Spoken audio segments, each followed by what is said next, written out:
Good evening.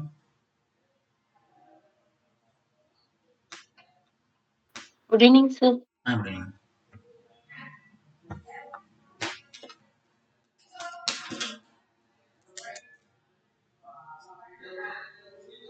Okay, start பண்ணிடலாம்.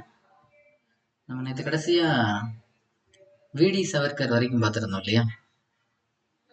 அதுலேருந்து அப்படியே ஸ்டார்ட் பண்ணிடுவோம். சரி சார்.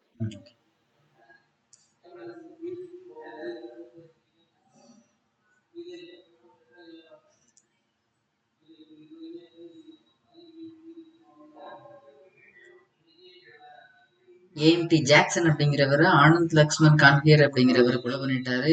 அதுக்கான காரணம் என்ன? கணேஷ் வாசுதேவ் சவர்கரை அரெஸ்ட் பண்ணிட்டாங்க பிரிட்டிஷ். அந்த காரணத்தினால நம்ம ஆனந்த் லக்ஷ்மண் கான்கேர் அப்படிங்கிறவர் ஏஎம்டி ஜாக்சனை கொலை பண்ணார்.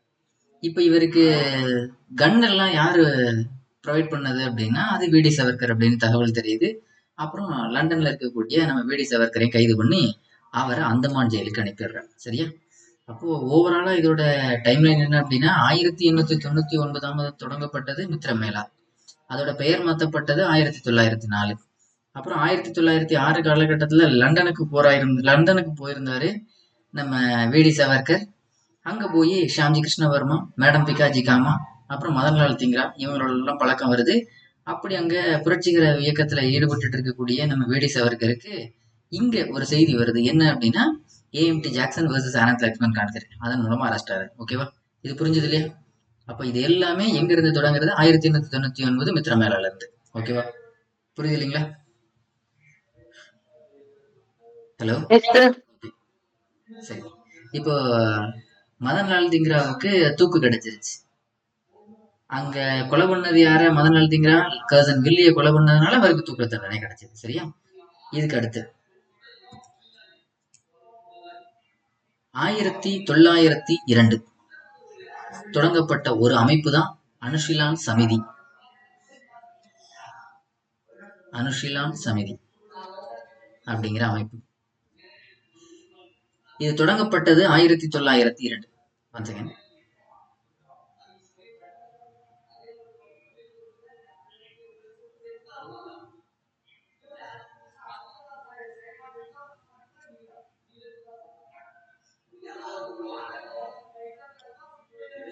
ஓகே, அனுஷிலான் சமிதி இந்த அமைப்பு முதல்ல தொடங்கப்பட்டது, அதாவது பெங்கால் ரீஜியன்ல என்னவா இருந்தது அப்படின்னா ஒரு ஜிம்மு மாதிரி தான் முதல்ல இதை தொடங்கியிருந்தாங்க பெங்கால். அதாவது யங்ஸ்டர்ஸ் எல்லாம் சேர்ந்து உடற்பயிற்சி பண்றதுக்கு இந்த மாதிரி ஒரு சின்ன வேலையை தான் இதை தொடங்கியிருந்தது. காலப்போக்கில் என்ன ஆயிடுச்சு அப்படின்னா இந்த அனுசீலன் சமிதி அப்படிங்கிற அமைப்பு பயங்கரமான ரெவல்யூஷனரி ஒரு ஆக்டிவிட்டிஸ்ல ஈடுபட்டது. சரி, இப்போ இது தொடக்கத்திலே 1902 இருந்து ஈடுபட்டது அப்படின்னா இல்ல. 1905 இங்க partition of Bengal Swadeshi movement இருந்தது இல்லையா? அந்த காலத்துக்கு அப்புறம் தான் இது தீவிரமா செயல்பட்டது. சரி, இப்போ இந்த அனுசீலன் சமிதி அப்படிங்கிறத தொடங்குறதுக்கு யாரு முக்கியமான காரணம் அப்படின்னா ஒண்ணு ராமநாத் மித்ரா அல்லது பி மித்ரா. அவர் முக்கியமான ஒரு ஆள். இதோட ஃபவுண்டர்ஸ்ல நிறுவனர்கள்ல முக்கியமான ஒரு ஆளு பி மித்ரா. ரெண்டாவது பூபேந்திரநாத் தத்தா. பூபேந்திரநாத் தத்தா, பரீந்திரகுமார் கோஷ், இவங்க எல்லாம் இதுல முக்கியமான ஆட்கள். இன்னும் நிறைய ஆட்கள் இருக்காங்க, இவங்கள முக்கியமான ஆட்கள். நம்ம பூபேந்திரநாத் தத்தா யாரு? நரேந்திரநாத் தத்தா, அதாவது விவேகானந்தரோட பிரதர். பரீந்திரகுமார் கோஷ் யாரு? அரவிந்த கோஷோட பிரதர். சரியா? இப்படின்னு இவங்க எல்லாம் சேர்ந்துதான் இந்த அமைப்பு தொடங்கினது. இப்போ 1905 இந்த இந்திய நாட்டுல மிகப்பெரிய ஒரு இழப்பா கருதப்பட்டதுதான் பார்ட்டிஷன் ஆஃப் பெங்கால், வங்க பிரிவினை. Partition of Bengal. அது போக ஸ்வதேசி மூவ்மெண்ட், சுதேசி இயக்கம், இது ரெண்டும் தீவிரமா நடந்தது இந்தியாவுல. அப்போ எல்லா இளைஞர்களுக்கும் பயங்கரமான கோபம். நம்மளுடைய நாட்டை, நம்மளுடைய வங்காளத்தை இரண்டா பிரிக்கிறதுக்கு இந்த ஆங்கிலேயர்களுக்கு என்ன உரிமை இருக்கு அப்படின்னு. அதனால இந்த அனுசீலன் சமிதிக்குள்ளேயே ஒரு உள் அமைப்பு, அதுக்கு பேர் இன்னர் சர்க்கிள். அந்த அமைப்புக்கு பேர் தான் யுகந்தர் அப்படின்னு பேரு. யுகந்தர் அப்படின்னு ஒரு டீம் ஃபார்ம் பண்ணாங்க. இந்த யுகந்தர்ல இருக்கிறதெல்லாம் யாரு? இருக்கிறதுல ரொம்ப தீவிரவாத எண்ணம் கொண்ட ஆட்கள். அதாவது அனுசீலன் சமிதிக்குள்ள இருக்கக்கூடிய இன்னொரு அமைப்பு. சரியா? இது தொடங்கப்பட்டது 1906 யுகந்தர் குரூப், யுகந்தர் குழு. இது தொடங்கப்பட்டது 1906. சரி, இவங்களோட வேலை என்ன? நிறைய வெப்பன்ஸ் உருவாக்க வேண்டியது, அதை தயாரிக்க வேண்டியது, வெடிகுண்டு தயாரிக்கிறது, இந்த மாதிரி வேலை தான் இவங்களோடது. இந்த யுகந்தர் குரூப்ல இருந்து ஒரு பத்திரிகையும் தொடங்கினாங்க. அதுவும் 1906 தான். அந்த பத்திரிகையோட பேருமே யுகந்தர் அப்படிங்கிறது தான் பத்திரிகை. இந்த பத்திரிகையில யாரெல்லாம் நிறைய ஆர்டிக்கல் எழுதுறது அப்படின்னா, அதாவது ஆர்டிக்கல் எழுதுறது இருக்கு, இங்க இருக்கக்கூடிய இந்திய இளைஞர்களை எப்படியாவது இந்த சுதந்திரத்துக்கு தயார் பண்ணணும், அதுதான் நோக்கம். அப்போ இதுல முக்கியமான ஆட்கள் யாரெல்லாம் அப்படின்னா, பரீந்திர குமார் கோஷ், பரீந்திர குமார் கோஷ், பூபேந்திரநாத் தத்தா, பூபேந்திரநாத் தத்தா. இதுல இன்னும் முக்கியமான ஒரு ஆளு இந்த பரீந்திர குமார் கோஷோட அண்ணன், அவர் தான் அரவிந்த கோஷ். ஆனா இவரோட நோக்கம் என்னவா இருந்தது அப்படின்னா, பெரிய அளவுல தீவிரவாதத்தை ஈடுபடணும் கிடையாது. ஆனா பத்திரிகை எழுதுறதுல பயங்கரமான ஒரு ஆள். அப்படி எழுதுறது மட்டும்தான் இந்த அரவிந்த கோஷோட வேலை. இப்படின்னு யுகந்தர் குரூப்னு ஒன்னையும் தொடங்கியாச்சு 1906. இன்னொன்னு இதோட நிறைய பிரான்ச் இருந்தது. எக்ஸாம்பிளுக்கு இப்ப இதெல்லாம் பாக்குறோம்னா பெங்கால் கல்கட்டா ரீஜியன்ல. அதே மாதிரி தாக்கா அனுசீலன் சமிதின்னு ஒண்ணு இருந்தது. அது தாக்காவோட பிரான்ச், தாக்கா அனுசீலன் சமிதி. நம்ம எப்படி முதல்ல அனுசீலன் சமிதி 1902ல தொடங்கப்பட்டது, அது பெங்கால்ல இல்லையா? அந்த மாதிரி தாக்காலையும் ஒரு அனுசீலன் சமிதி தொடங்கப்பட்டது. இதை வழி நடத்தினவர் புலின் பிகாரி தாஸ்.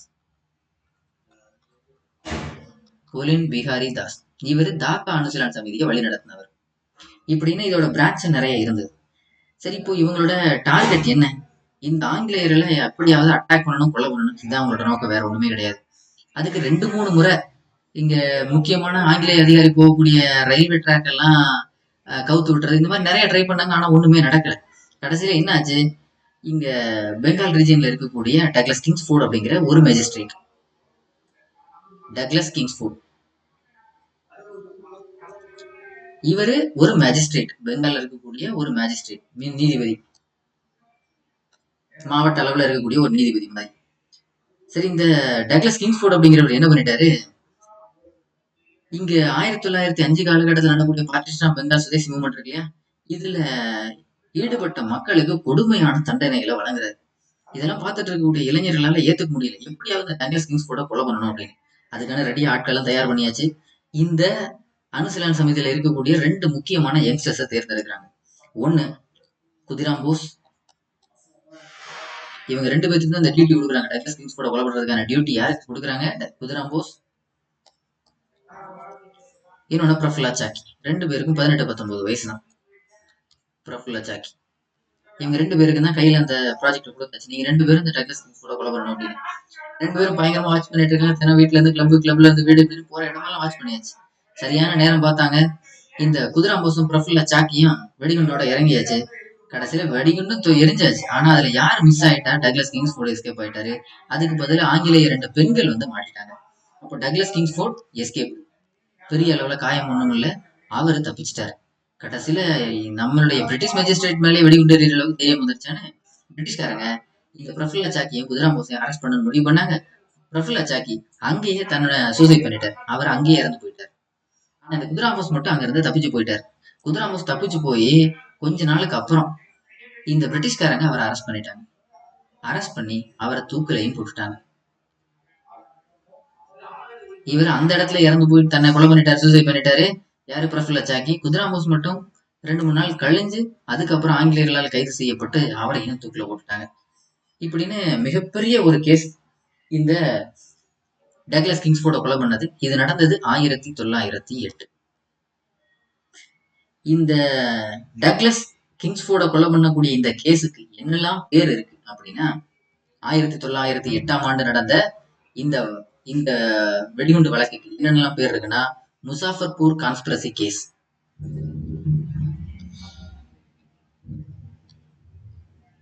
முசாஃபர்பூர் கான்ஸ்பிரசி கேஸ், முசாஃபர்பூர் சதி வழக்கு.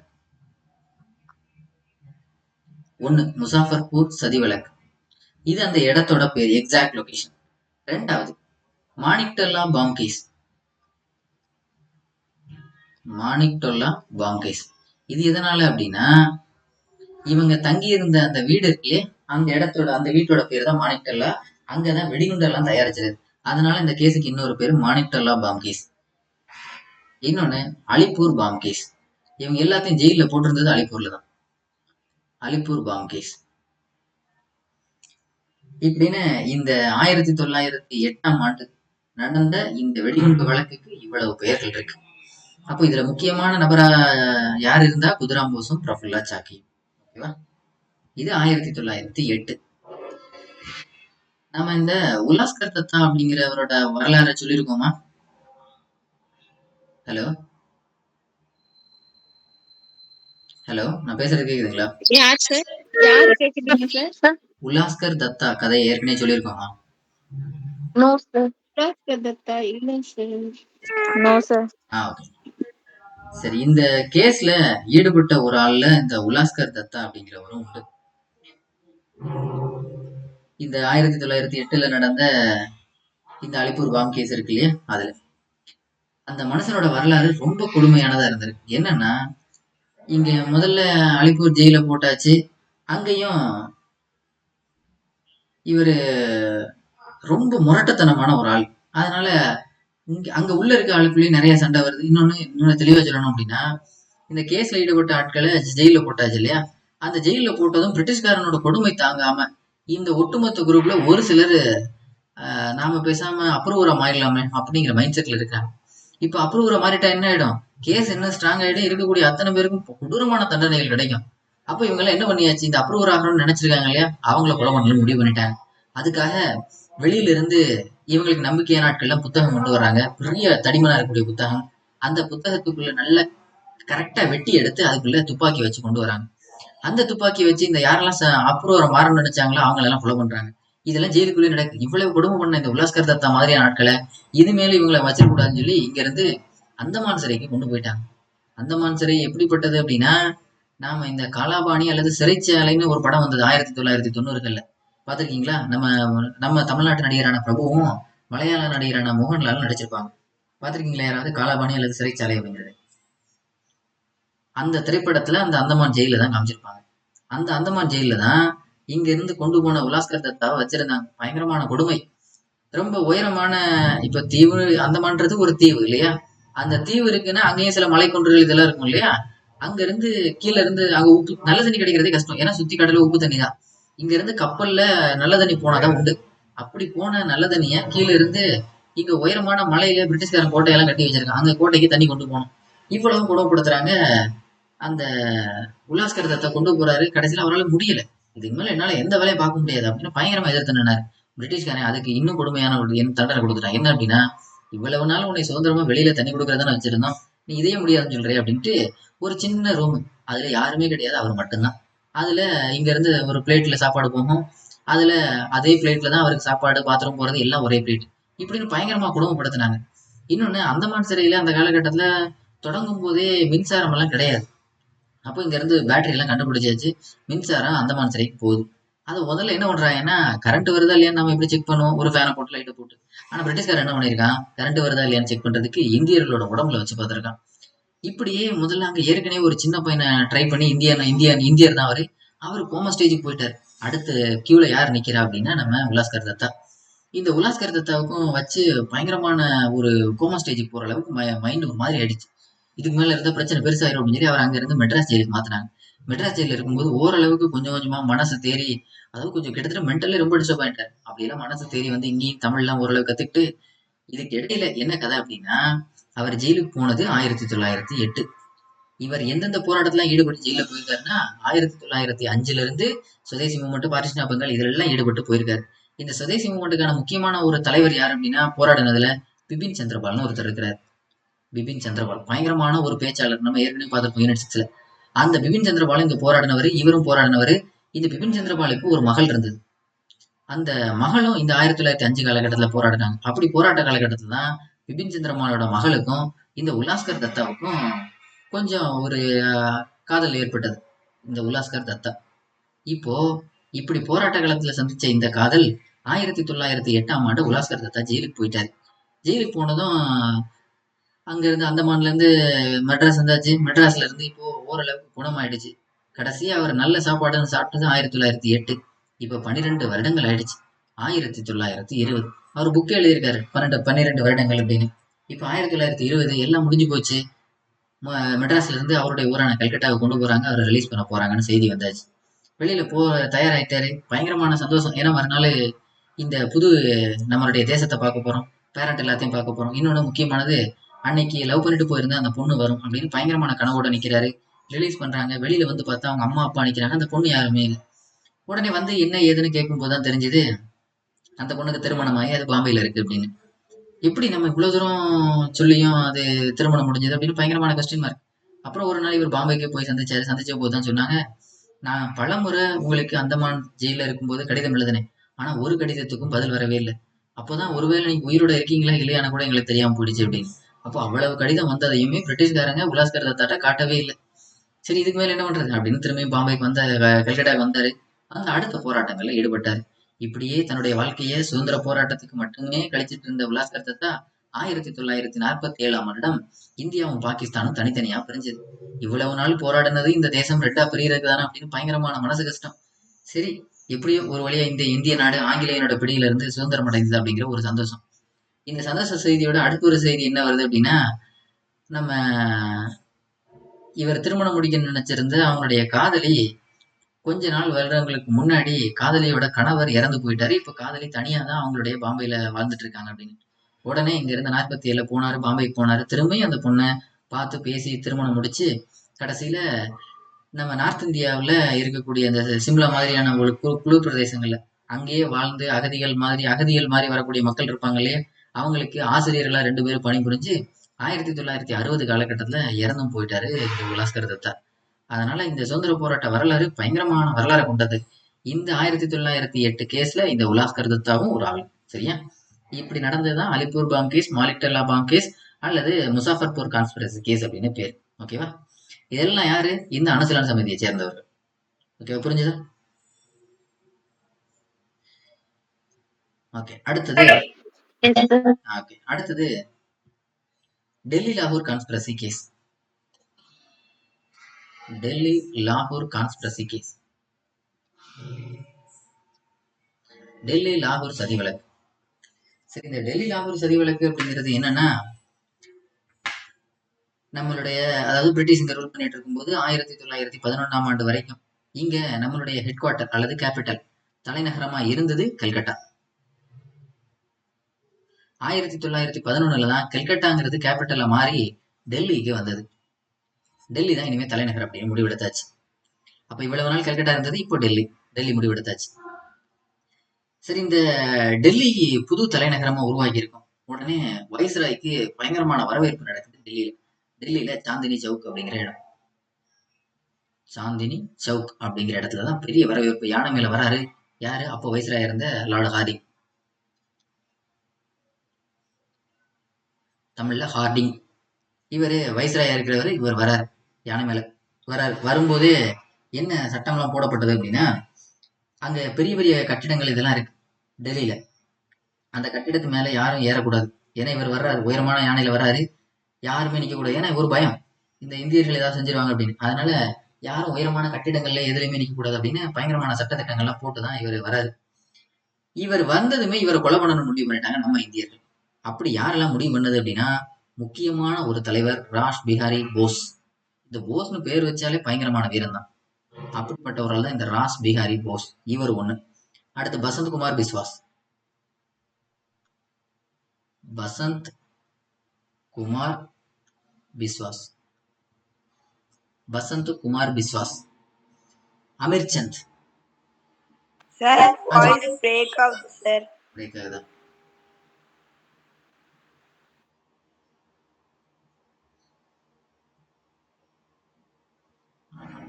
சார் வாய்ஸ் கேட்கல சார். இல்ல நான் பேசவே இல்லைங்க. இப்ப கேக்குதா? நல்ல மழை இடியுமா இருக்குங்க. தெரியல சார். இல்லைங்களா? அங்க எதுவும் மழை பெய்யுதுங்களா உங்க ஊர்ல எல்லாம்? இல்ல சார் இப்ப தெரியுது. எஸ் சார் எங்க ஊர்ல மழை சார். அங்கேயும் நல்ல மழையா இருக்குங்க. இப்ப தெரியுதா? இப்ப தெரியுது சார். சரி பேசுறது கிளியரா இருக்கா? Yes sir. ராஷ் பிஹாரி போஸ், பசந்த் குமார் பிஸ்வாஸ், அமீர்சந்த், பாய் பால் முகுந்த், இவங்க எல்லாம் இந்த கேஸ்ல தொடர்புடைய ஆட்கள். இவங்களோட எல்லாரோட நோக்கம் என்ன? இந்த லார்டு ஹார்டிஞ்சேவை கொலை பண்ணணும் அப்படின்னு டேட் ஃபிக்ஸ் பண்ணியாச்சு. டிசம்பர் 23, 1911 இவங்க டார்கெட் பண்ணது நடந்தது 1912. இப்ப நம்ம ஆளு 1912 ரைடு வராரு. யாரு? லார்டு ஹார்டிஞ்சே யானை மேல சாந்தனி சவுக் அப்படிங்கிற இடத்துல.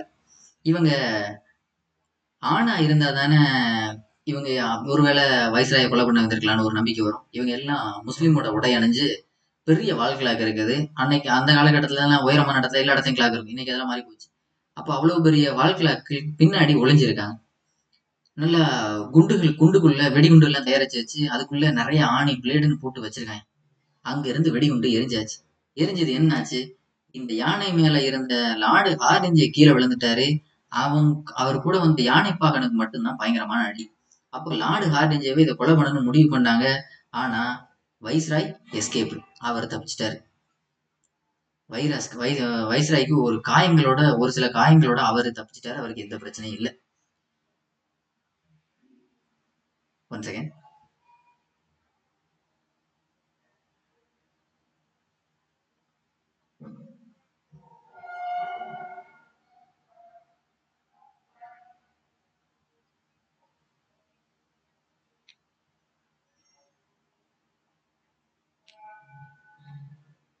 ஓகே, வைஸ்ராய் காயங்களோட அவர் தப்பிச்சிட்டாரு. அப்போ இவங்க போட்ட பிளான் இங்கேயும் சொதப்பிடுச்சு. போட்ட நிறைய பிளான்ல சொதப்புனதான் அதிகம்.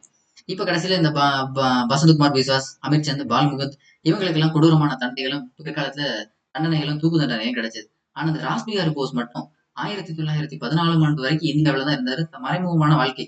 அப்புறம் 14 இங்க இருந்து தப்பிச்சு போனாரு ஜப்பானுக்கு. அப்படியே தன்னுடைய வாழ்க்கையை ஜப்பான்லயே முடிச்சிட்டாரு இந்த ராஸ்பிகாரி போஸ் மட்டும். பாக்கி உள்ள ஆளுகளுக்கு எல்லாம் இங்க தண்டனை கிடைச்சிருச்சு. ஜப்பானுக்கு போன ராஸ்பிகாரி போஸ் தான் அங்க இந்திய தேசிய ராணுவத்தை உருவாக்குறதுக்கு இவரு முக்கிய காரணம். இதை உருவாக்கி நம்ம நேதாஜி கையில கொடுத்ததும் இந்த ராஸ்பிகாரி போஸ் தான். சரியா? இது 1914 காலகட்டத்துல. இன்னொன்னு, இந்த இந்த இந்த சதி வழக்குக்கு பேரு தான் டெல்லி லாகூர் கான்ஸ்பிரசி கேஸ் அப்படின்னு சொல்லியிருக்கோம் இல்லையா? இன்னொன்னு, இந்த ராஸ்பிகாரி போஸ் யாரோட எல்லாம் கான்டாக்ட்ல இருந்தாரு அப்படிங்கறது நமக்கு தெரியணும். 1913ஆம் ஆண்டு யுஎஸ்ல தொடங்கப்பட்ட ஒரு அமைப்பு தான் கதர் பார்ட்டி. இதை நம்ம பகத்சிங் பார்க்கும்போது சொல்லியிருக்கோம். கதர் பார்ட்டி இதை தொடங்கினது லாலா ஹர்தயால், சோஹன் சிங் பாக்னா இவங்கெல்லாம் தான் இந்த அமைப்பை தொடங்கினது. இந்த அமைப்போடையும் தொடர்புல இருந்த ஒரு ஆளு ராஸ்பிகாரி போஸ். இது கதர் இயக்கத்தோட தொடர்புல இருந்தவர்கள் ராஸ்பிகாரி போஸ். இன்னொன்னு, நம்ம செண்பகராமன், ஜெயந்த் செண்பகராமன் ஒருத்தரை சொல்லியிருப்போம். அவரு 1914 இருந்து 1918 காலகட்டத்துல முதலாம் உலக போர் நடந்தது. அப்ப ஜெர்மனில இருந்து எம்டன் அப்படிங்கிற ஒரு கப்பலை கொண்டு வந்திருந்தாரு. அப்படிப்பட்ட அந்த ஜெய்ஹிந்த் செண்பகராமன் அவரோடையும் தொடர்புல இருந்த ஒரு ஆளு இந்த ராஸ்பிகாரி போஸ். ஏன்னா இப்ப எல்லாம் அப்படிதான் கேள்வி கேட்கறாங்க. இவர் அவரை சந்திச்சிருக்காரா இல்லையா அப்படிங்கிற மாதிரி எல்லாம் கேள்வி கேட்கறாங்க. அதனால செண்பகராமனுக்கும் ராஸ்பிகாரி போஸுக்கும் தொடர்பு இருந்தது. ராஸ்பிகாரி போஸுக்கும் கதர் பார்ட்டிக்கும் தொடர்பு இருந்தது. இந்த கதர் பார்ட்டியில இருந்தாங்க இல்லையா, அவங்க எல்லாம் யாரு?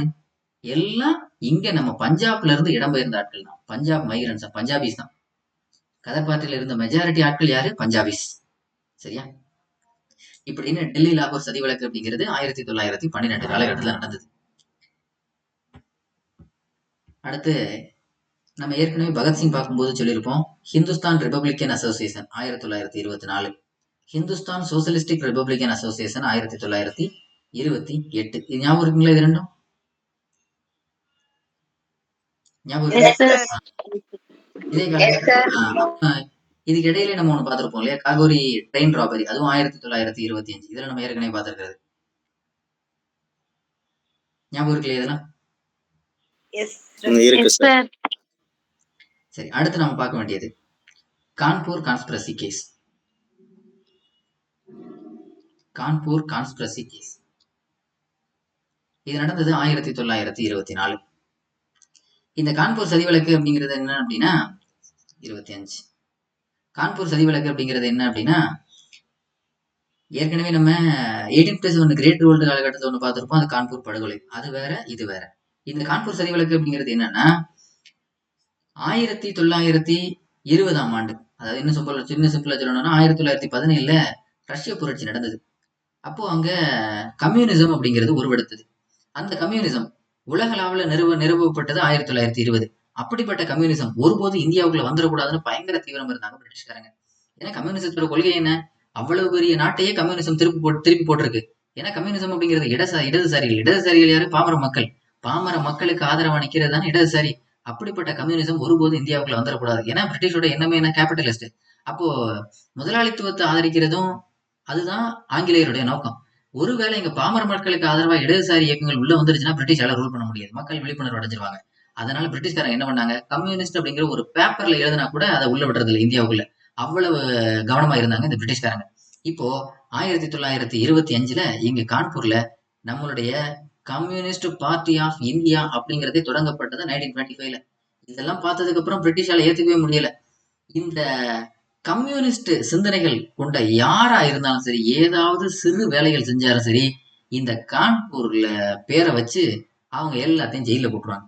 அப்படி யாரெல்லாம் இந்த கான்பூர் சதி வழக்குல தொடர்புடைய ஆட்கள் அப்படின்னா, எம்.என். ராய் முக்கியமான ஒரு ஆளு. எம்.என். ராய் இந்த சரி, நீங்க 24 கரெக்ட் தான். ஏன்னா 25ல தான் கம்யூனிஸ்ட் பார்ட்டியை தொடங்குது. அதனால சதி வழக்கு நடந்தது 24. சரி, இந்த எம்.என். ராய் அப்படிங்கிறவரை எங்கேயாவது நம்ம பார்த்திருக்கோமா? பாலிட்டில எங்கேயாவது ஞாபகம் இருக்கா? சார் ஃபர்ஸ்ட் அரசியல் நிர்ணய சபை வேணும்னு 1934ல 34ல முதல்ல கேட்டதே இவர்தான். அதுக்கு முன்னாடி கேட்டதெல்லாம் கான்ஸ்டன்ட் அசம்பிளியா கான்ஸ்டிடியூஷனா? கான்ஸ்டிடியூஷன் அது வரைக்கும் எல்லாரும் கேட்டுட்டு இருந்தது கான்ஸ்டிடியூஷன் மட்டும்தான். இவங்க தான் எம்.என். ராய் அப்படிங்கிறவர் தான் முதல்ல கேட்டது கான்ஸ்டிடியூண்ட் அசம்பிளி வேணும்னு கேட்டது. ஓகே, சரி. இந்த கான்பூர் சதி வழக்கு அப்படிங்கிறது யாருக்குமானது? இந்த பிரிட்டிஷ்க்கும் இங்க இருக்கக்கூடிய கம்யூனிஸ்ட் பார்ட்டி. அவ்வளவுதான், சரியா? அப்போ இந்த கம்யூனிஸ்ட் பார்ட்டில நிறைய பேரை கைது பண்ணாங்க.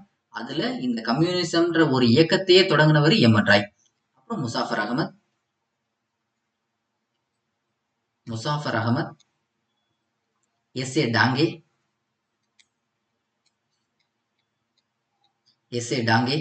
ஷவுகத்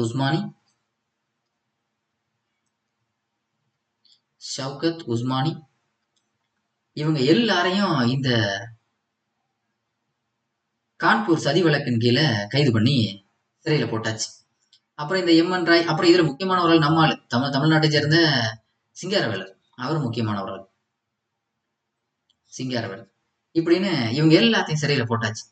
சிறையில போட்டு அப்புறம் இவங்களால பெரிய அளவுல கேஸ நியாயப்படுத்த முடியல. அப்புறம் எம்.என். ராய், நம்ம சிங்காரவேலர் எல்லாத்தையும் ரிலீஸ் பண்ணியாச்சு. இது 1924ல நடந்த கான்பூர் சதி வழக்கு. இன்னொன்னு, இந்த அரசியல் அப்படின்னா கொள்கையை தீவிரமா இருக்கணும்னு சொல்றாங்க இல்லையா? அதுக்கு காரணம் என்னன்னா, இந்த கம்யூனிச இயக்கத்தோட கொள்கை இருக்கு இல்லையா? அதன் மாதிரியான ஒரு தீவிரமான கொள்கை இங்க வேற யாருமே சொல்ல முடியாது. அந்த அளவுக்கு கொள்கை. எதனால அப்படின்னா, இப்போ அவங்க இந்த கொள்கை பிடிப்பு இருக்கிற ஒரு காரணத்தினாலதான் இந்தியாவை முழுக்க ரூல் பண்ணக்கூடிய ஆங்கிலேயரை எதிர்த்து கம்யூனிசம் அப்படிங்கிற ஒரு கொள்கைக்காக இறங்கியிருக்காங்க இத்தனை பேரும். சரி, இப்போ அதையும் மீறி கம்யூனிஸ்ட்ன்ற ஒரு பார்ட்டியும் தொடங்காச்சு. இப்போ இதை விட இன்னும் மோசமான ஒரு சதி வழக்கு இங்க பதிவு செய்யப்பட்டது. அது மீரட் சதி வழக்கு. அடுத்து மீரட் சதி வழக்கு, மீரட் கான்ஸ்பிரசி கேஸ்.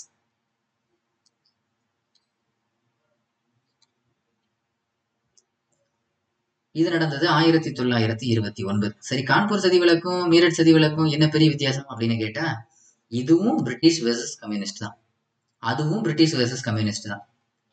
சரி, இதுல வேற என்ன சிறப்பு இருக்கு அப்படின்னா, இந்த 1929ல வந்த இந்த மீரட் சதி வழக்கு இருக்கு இல்லையா? இதுலதான் நம்ம இந்த கேப்டன் லக்ஷ்மியோட வரலாறு எல்லாம் பார்த்திருப்போம். ஞாபகம் இருக்கா?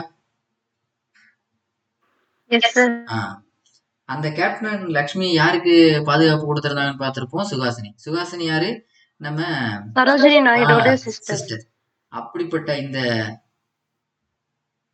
மீரட் சதி வழக்கு, இதுல நம்ம இந்தியர்கள் மட்டும்தான் கம்யூனிஸ்ட்ல இருந்தாங்களா அப்படின்னு கேட்டா இல்ல. நம்ம இந்தியர்களையும் மீறி இதுல நிறைய பிரிட்டிஷ்காரங்களும் இந்த கம்யூனிஸ்ட்ல இருந்தாங்க. அப்போ பிரிட்டிஷ்காரங்களே பிரிட்டிஷ் எதிர்த்திருக்காங்க. அந்த அளவுக்கு கம்யூனிசத்தோட கொள்கை இருந்திருக்கு. இந்த 3 பேரை அடிக்கடி நிறைய முறை கேள்வியில கேட்டுட்டே இருக்குது. அது யாரெல்லாம் ஆங்கிலேயர்கள் அப்படின்னா, ஒன்னு பிலிப் ஸ்ப்ராட்,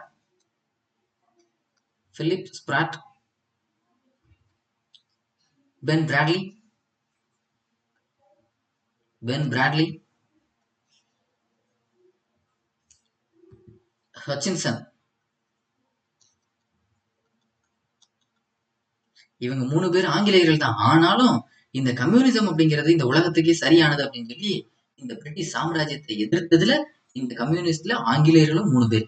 இந்த 3 பேரை சென்ட்ரல் கவர்மெண்ட் எக்ஸாம்ல நிறைய முறை கேட்டாச்சு. இனி வரக்கூடிய காலங்களில் நம்மளுடைய ஸ்டேட் கவர்மெண்ட்லயும் கேட்கலாம். அப்போ இதனோட நோக்கமும் என்ன, இந்த கம்யூனிசத்தை உள்ள பரவவிடக்கூடாது. ஏன்னா கம்யூனிசம் பரவிடுச்சுன்னா இவங்களால ரோல் பண்ண முடியாது.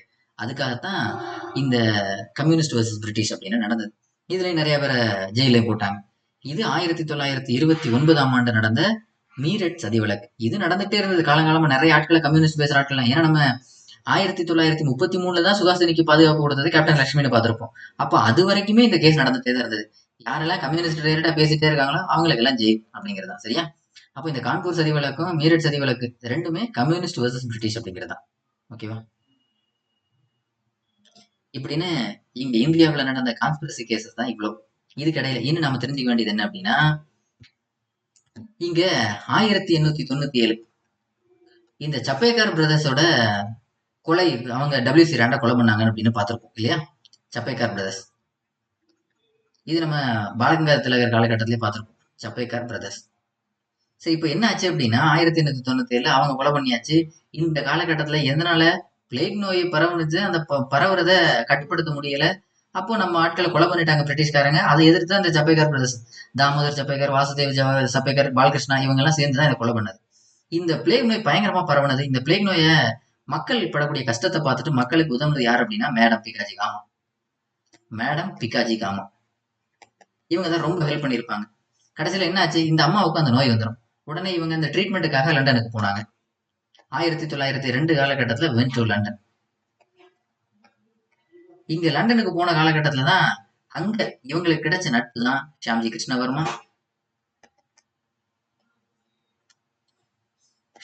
கிருஷ்ணவர்மா, அப்புறம் நம்ம விடி சவர்கர். இவங்களோட எல்லாம் கான்டாக்ட் கிடைச்சது 1902 லண்டனுக்கு போனதுக்கு அப்புறம் தான். ட்ரீட்மெண்ட் முடிஞ்சது. அவங்களோட நோக்கம், நம்ம ஏன் வெளிநாட்டிலேயே நம்ம இந்த புரட்சிகர இயக்கத்துல ஈடுபடக்கூடாது அப்படின்னு சொல்லி இவங்க எல்லாம் ஒண்ணு சேர்ந்தாச்சு. அப்போ இந்த புரட்சிகர இயக்கம் வெளிநாட்டில் இருக்கக்கூடிய காலகட்டத்துல தான் இந்த ஷியாம்ஜி கிருஷ்ணவர்மா நம்ம நேரத்தை சொல்லியிருந்தோம். 1905 இந்தியன் ஹவுஸ் அப்படிங்கிறதையும் தொடங்கி ஹோம் ரூல் சொசைட்டி அப்படிங்கிறதையும் தொடங்கினது இந்த ஷியாம்ஜி கிருஷ்ணவர்மா லண்டன்ல 1905. இதனோட பிரான்ச் தான், அதாவது இந்தியன் ஹவுஸ் அப்புறம் ஹோம் ரூல் லீக், இது ரெண்டையும் லண்டன்ல தொடங்கினது இந்த ஷியாம்ஜி கிருஷ்ணவர்மா. இந்த ஷியாம்ஜி கிருஷ்ணவர்மாவோட ஒரு நியூஸ் பேப்பர் இருக்கு, அது இந்தியன் சோசியாலஜிஸ்ட். அவர் தொடங்கின பத்திரிகை இந்தியன் சோசியோலாஜிஸ்ட் அப்படிங்கிற பத்திரிகை ஷியாம்ஜி கிருஷ்ணவர்மாவோட தான். சரியா? இப்படின்னு பத்திரிகையும் தொடங்கி அங்க இருக்கக்கூடிய இந்தியர்களை இந்த போராட்டத்துக்கு தயார் பண்றதுதான் இவரோட வேலை. இப்படி போயிட்டு இருக்கும்போது இந்த நம்ம மேடம் பிகாஜி காமா இருக்காங்க இல்லையா, அவங்க இந்த இந்தியன் ஹவுஸ் அப்படிங்கிறத எங்க தொடங்குறாங்க அப்படின்னா பாரிஸ்ல தொடங்குறாங்க. பாரிஸ்ல இந்த இந்தியன் ஹவுஸோட பிரான்ச்சை தொடங்குனது மேடம் பிகாஜி காமா. சார் இன்னொரு டவுட் சார். சொல்லுங்க. மேடம் பிகாஜி காமா எந்த நாட்டை சேர்ந்தவங்க சார்? நம்ம இந்தியாங்க. இந்தியாவா? ஆமா, இந்தியா தான். இந்தியாவுல இருக்கும்போதுதான் இந்த மக்களுக்கு பிளேக் நோய் வருது. அந்த மக்களுக்கு உதவி பண்ண போய் தான் அவங்களுக்கு நோய் வந்துடுது. அந்த நோயை குணப்படுத்துறதுக்கு தான் லண்டனுக்கு போறாங்க. ஓகேவா? சரி, இப்போ பாரிஸ்ல அவங்க இந்த இந்தியன் ஹவுஸ் அப்படிங்கிற பிரான்ச் எல்லாம் தொடங்குறாங்க. அப்ப இவங்களோட நோக்கமும் வெளிநாடுகள்ல இந்தியர்களை தயார் பண்ணி இந்த புரட்சிகர இயக்கத்துல ஈடுபடுத்துறது, அதான் அவங்களோட நோக்கம். அப்படிப்பட்ட மேடம் பிகாஜி காமா நம்ம விடி சவர்கர் இவங்களோட ஐடியாலஜி எல்லாம் கேட்டுட்டு தான் 1907ஆம் ஆண்டு ஜெர்மனில ஒரு கூட்டம் நடந்தது. ஜெர்மனில ஸ்டுட்கார்ட் அப்படிங்கிற இடம், அந்த இடத்தோட எக்ஸாக்ட் லொகேஷன் ஸ்டுட்கார்ட். ஜெர்மனில ஸ்டுட்கார்ட் அப்படிங்கிற இடம். அங்க ஒரு சர்வதேச மாநாடு நடக்குது, இன்டர்நேஷனல் சோசியலிஸ்ட் கான்ஃபரன்ஸ்.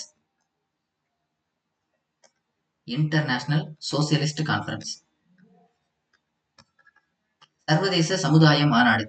இது நடக்குது எங்க? ஜெர்மனில. இந்த கூட்டத்துல இப்ப நமக்கு ஒலிம்பிக்லாம் நடக்குது இல்லையா? அந்த ஒலிம்பிக் நடக்கும்போது ஒவ்வொருத்தரும் தன்னுடைய நாட்டோட கொடியை அங்க உயர்த்துவாங்க இல்லையா? அதே மாதிரி இங்க சர்வதேச சமுதாய மாநாடு நடக்குது.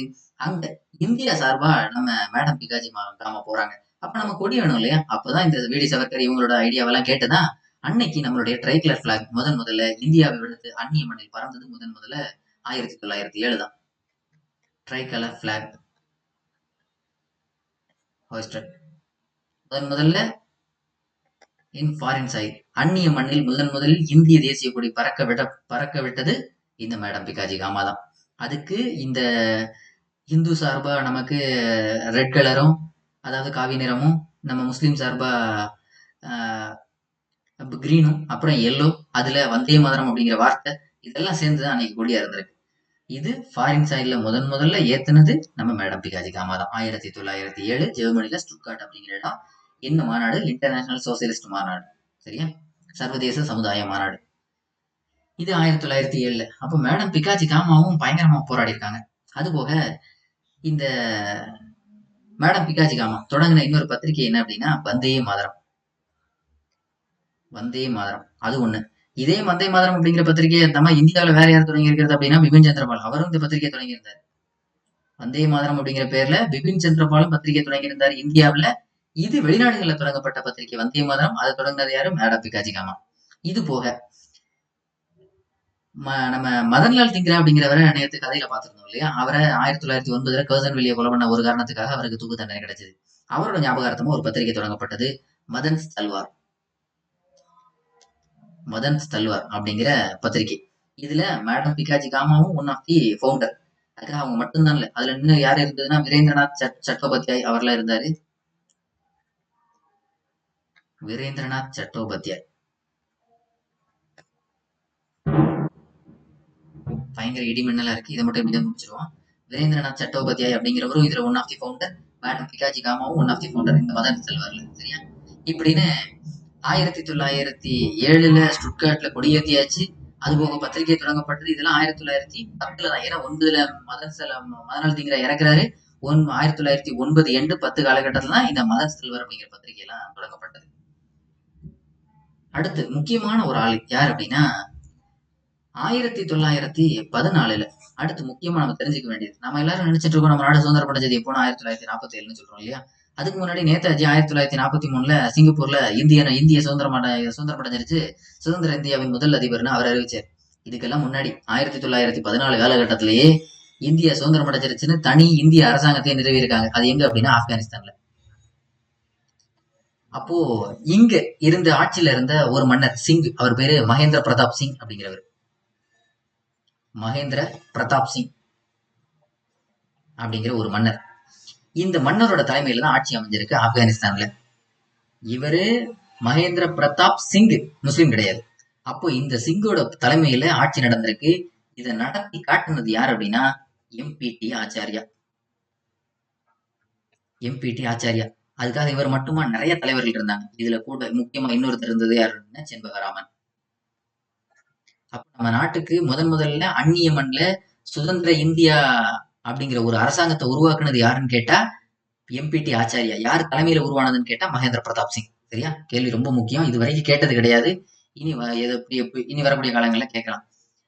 முதலில் அந்நிய மண்ணில் இந்திய அரசாங்கம் உருவாக்கப்பட்டது ஆப்கானிஸ்தான்ல. யார் உருவாக்குனது? எம்பிடி ஆச்சாரியா. யாருடைய தலைமையில உருவாக்கப்பட்டது அப்படின்னா Mahendra Pratap Singh. Independent Indian government இன் ஆப்கான். ஓகேவா? இது 1914 காலகட்டத்திலே நடந்தது.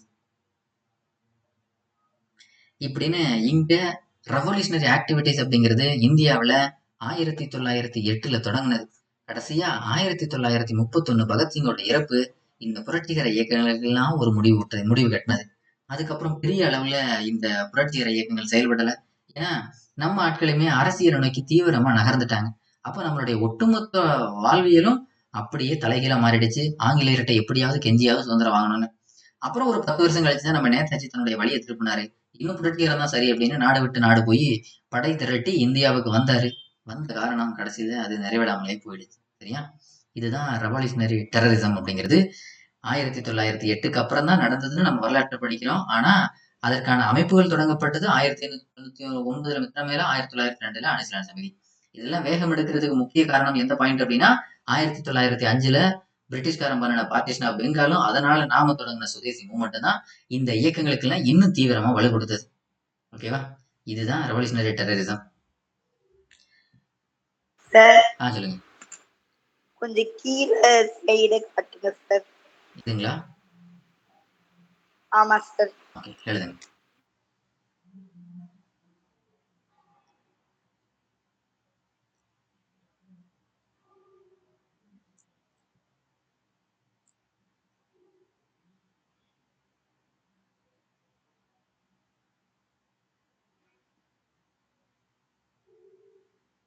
எழுதிட்டேன் சார். ஓகேங்க, சரி.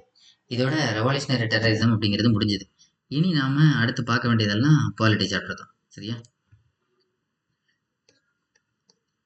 பாலிட்டி இது வரைக்கும் நடத்தினதெல்லாம் படிச்சாச்சுங்களா?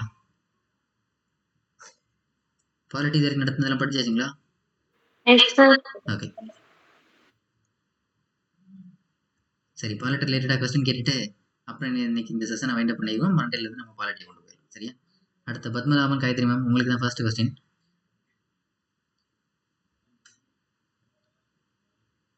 நம்மளோட கான்ஸ்டியூஷன் எழுதுறதுக்கு எத்தனை நாட்டில இருந்து நாம கான்ஸ்டியூஷனை காப்பி பண்ணியிருக்கோம்? 60 countries சார். ஹேமமாலினி மேம், அதுக்கு எவ்வளோ அமௌண்ட் நம்ம செலவு பண்ணியிருக்கோம்? ஹேமமாலினி மேம். Sir, 62 lakhs. 62 கரெக்டா? Aishwarya ma'am. 64 lakhs, sir. 64 lakh. சரி, அப்புறம் நான் இந்த டேபுலேஷன்ல எழுத சொல்லியிருந்தேன் இல்லையா, அதெல்லாம் எந்த நாட்டில இருந்து நாம அரசியலமைப்பை காப்பி பண்ணியிருக்கிறோம் அப்படிங்கிறதெல்லாம் அதெல்லாம் எழுதிட்டீங்களா எல்லாரும்? சார் நீங்க ஷேர் பண்ணிருந்தீங்களா சார்?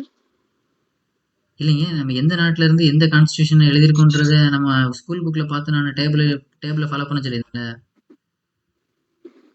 சார் அதுல வந்து சொல்லுங்க. சரி, இல்ல சார் நீங்க அனுப்புவீங்கன்னு நினைச்சேன். அப்படி நினைச்சிட்டீங்களா? சரி, ஓகே. அப்ப சார் இல்ல நீங்க அப்படிதான் சார் சொன்னீங்க, நீங்க அனுப்புறேன்னீங்க. ஓகே, சரி, நான் இன்னைக்கு அனுப்பிச்சு விட்றேன். அப்போ சரி, ஓகே. அத மட்டும் காப்பி பண்ணிக்கணுமா சார் நோட்ல? அது வெறும் டேபுலேஷன்ல வேற ஒண்ணும் இல்ல. நம்ம எந்த நாட்டுல இருந்து எந்த பார்ட்டை நாம காப்பி பண்ணிருக்கோம் அப்படிங்கறத வேற ஒண்ணும் இல்ல. சரியா? சரி, ஓகே. அதுல ஒரு சேஞ்சஸ் சொல்லிருந்தீங்க சார். பொது பட்டியல் வந்து ஆஸ்திரேலியால இருந்து எடுத்திருக்காங்க, கனடான்னு இருக்கு, மாத்திக்க சொல்லிருந்தீங்க. அது ஒண்ணு மட்டும் தான் தப்பா இருக்கு ஸ்கூல் புக்ல, மத்ததெல்லாம் கரெக்டா தான் இருக்கு. ஓகே,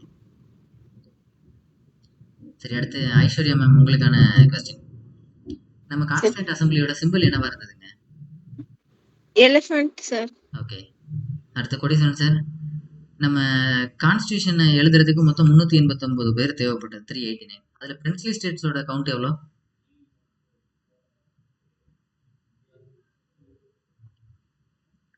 389ல பிரின்ஸ்லி ஸ்டேட்ஸோட கவுண்ட் எவ்வளோ?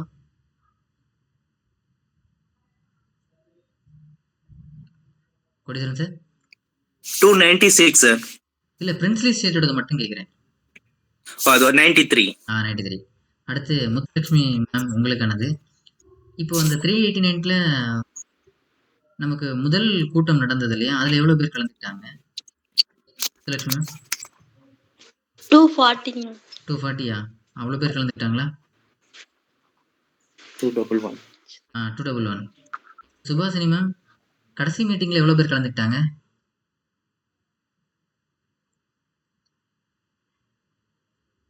Subhashini ma'am. Tamil yes ma'am. 284 sir. Okay, அப்போ 284 மெம்பர்ஸ் வந்து கையெழுத்து போட்டிருக்காங்க. அடுத்து ஹேமமாலினி மேம், இப்போ நமக்கு 284 மெம்பர்ஸ் கையெழுத்து போட்டிருக்காங்க இல்லையா, ஓவராலா அன்னைக்கு எத்தனை பேர் கையெழுத்து போட்டிருக்காங்க? ஓவராலா எத்தனை கையெழுத்து உருவானது? ஒரு ஆள் எத்தனை கையெழுத்து போட்டிருக்காங்க அன்னைக்கு? மொத்தமா 284 பேர். அப்ப எத்தனை கையெழுத்து வந்திருக்கும்? 284 சார். இப்போ அதுலதான் நம்ம என்ன அப்படின்னா, நாம இந்த கான்ஸ்டியூஷனை இங்கிலீஷ்லயும் எழுதியிருக்கோம், ஹிந்தில எழுதியிருக்கோம் இல்லையா? அப்ப இங்கிலீஷ்லயும் சைன் போட்டிருப்பாங்க, ஹிந்திலயும் சைன் போட்டிருப்பாங்க. அப்போ 284 × 2. ஓகேவா? நம்பர் ஆஃப் சைன் எப்படின்னு கேட்டா இது ரெண்டுமே சொல்லிடணும். ஓகேவா? ஓகே. சரிங்க. சரி, ஐஸ்வர்யா மேம் அதுல ஒரே ஒருத்தர் மட்டும் தமிழ்ல கையெழுத்து போட்டிருப்பாருன்னு சொன்னோம்ல, இது யாருங்க?